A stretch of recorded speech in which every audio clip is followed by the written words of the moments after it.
le mensonge, j'ai l'impression qu'ils se nourrissent de ça.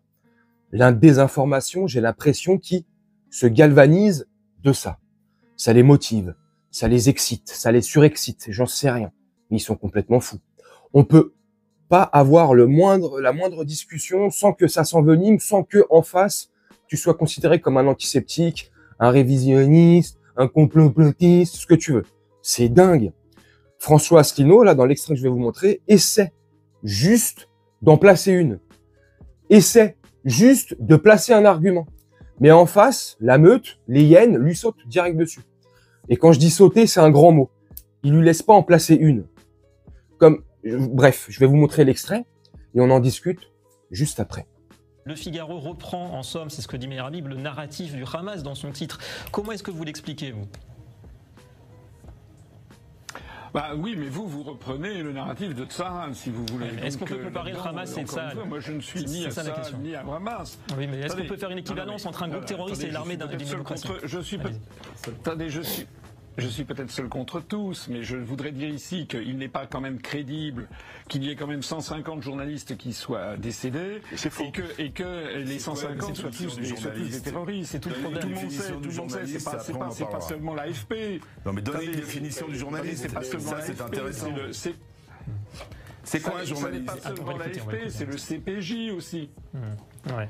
Bon, en tout cas, vous faites une équivalence entre... Oui, si vous voulez, je peux aussi me taire. Mais... Non, on est là pour vous écouter. Tout le monde sait quand même que c'est un conflit tout le monde sait que c'est un conflit qui est extrêmement violent et tout le monde sait qu'il y a des vrais journalistes qui sont morts. Voilà, il faut quand même arrêter de pas 140, il y en a sans doute certains. Mais peut-être. En aucun cas 140. Mais ce qui est gênant, c'est qu'on a l'impression que systématiquement, c'est le même. Je pense que de temps en temps, à mon avis, ça serait mieux si de temps en temps il disait bah oui, là on a commis une erreur, ça peut arriver dans un conflit, c'est déjà arrivé. Mais là en l'espèce, alors c'est peut-être arrivé dans un nombre de cas extrêmement faible et je pense qu'il y a un narratif de part et d'autre, voilà ce que je dis. Là on a les photos. Moi je n'ai pas d'intérêt dans tout ça, j'essaie de faire prévaloir la vérité et surtout il y a quelque chose que je voudrais dire, c'est que on peut pas dire quand même que la presse française soit forcément hostile à Israël, faut quand même pas exagérer. Donc le journal du Figaro, s'ils ont fait ça, moi j'essaie de faire confiance aux journalistes.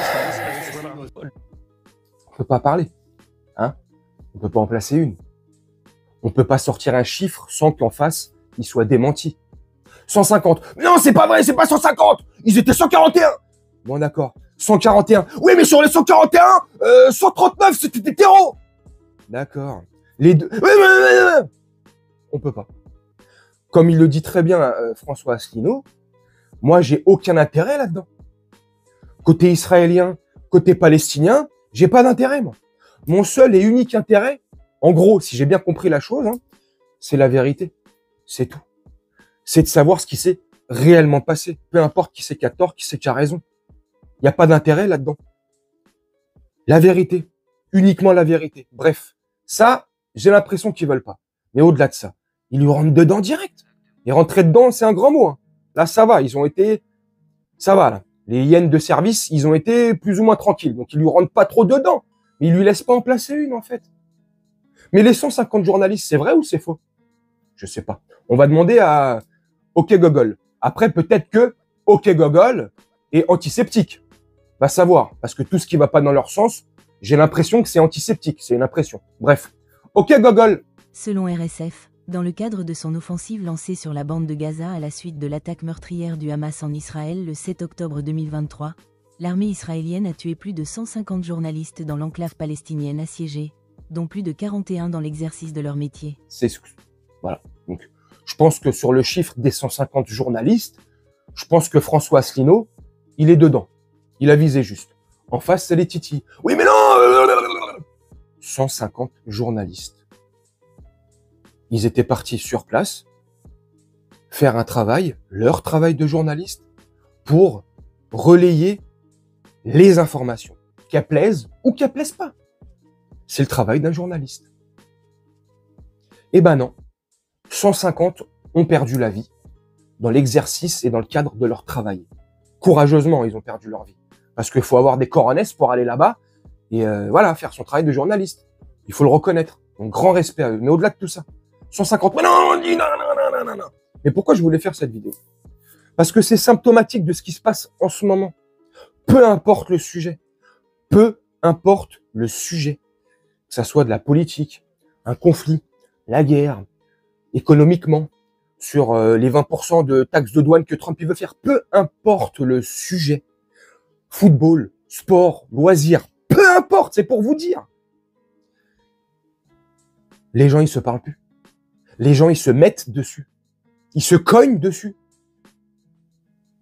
Cet extrait est symptomatique de notre société actuelle. Ils nous ont tellement divisés. Leur propagande a tellement marché. Ils nous ont tellement éloignés les uns des autres. Que des débats aussi simples que celui-ci, il aurait pu être simple, vous me direz. François Asselineau, et je vous retiens tout de suite pour ceux qui voudraient mettre un commentaire. Ouais, mais François Asselineau, c'est un maçon, il aime la maçonnerie, le bâtiment, le 33e étage et tout. Ouais, si vous voulez, je m'en fiche. Pour moi, François Asselineau, c'est comme tous les autres, hommes ou femmes, politiques, c'est tous les mêmes. Et pour ceux qui me connaissent, vous le savez très bien. Donc c'est pas pour défendre François Asselineau, je m'en fiche. C'est juste pour essayer de comprendre dans quel monde on vit en ce moment. Et c'est pas essayer de comprendre, moi je l'ai très bien compris, sans prétention aucune. Bref, qu'on soit d'accord ou pas avec François Asselineau, laissons-le dire ce qu'il a à dire et étayer ses propos, détailler ses propos. Et puis peut-être qu'à la fin, on estimera ou on jugera qu'il a tort ou raison. Comme pour ceux d'en face. Meilleur Habib et les deux autres acolytes qui étaient à côté de lui, je sais pas comment ils s'appellent, pareil pour eux. On les laisse faire. Et bien souvent, c'est ce qui se passe là. Asselineau, il les a laissés parler. C'est François Asselineau qui ne peut pas en placer une. Mais bref, que ça soit un camp ou l'autre, on laisse parler, on laisse argumenter, on laisse apporter les détails à son récit, à son histoire, à ce que vous voulez. La partie d'en face, pareil.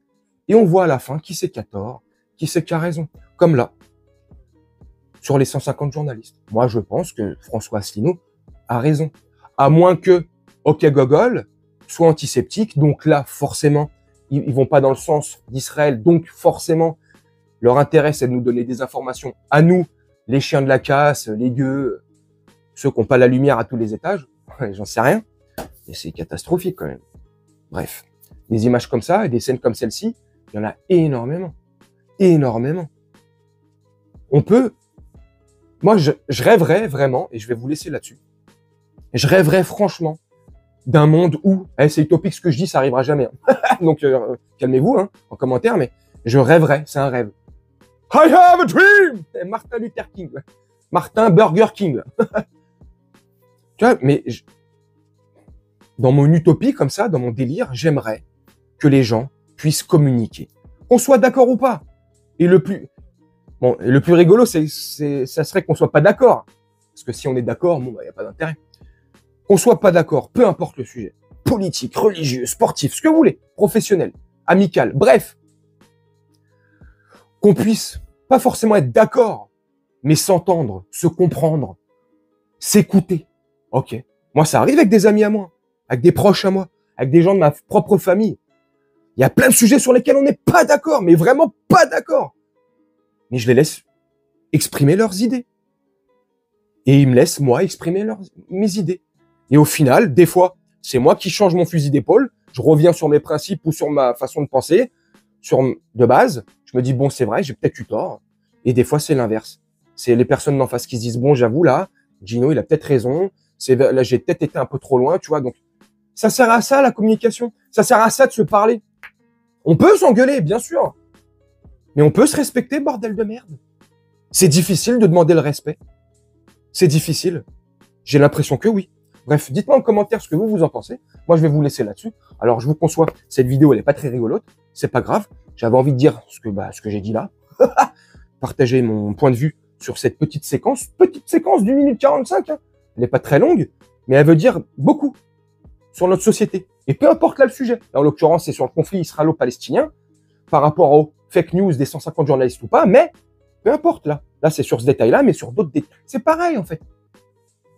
Je sais pas ce que vous en pensez. Dites-moi en commentaire. Moi, je vais vous laisser là-dessus, faire un petit montage. Et puis, nous, on se retrouve bientôt pour une prochaine vidéo. Je vous souhaite une très bonne journée, une très bonne soirée ou une très bonne nuit. Ciao!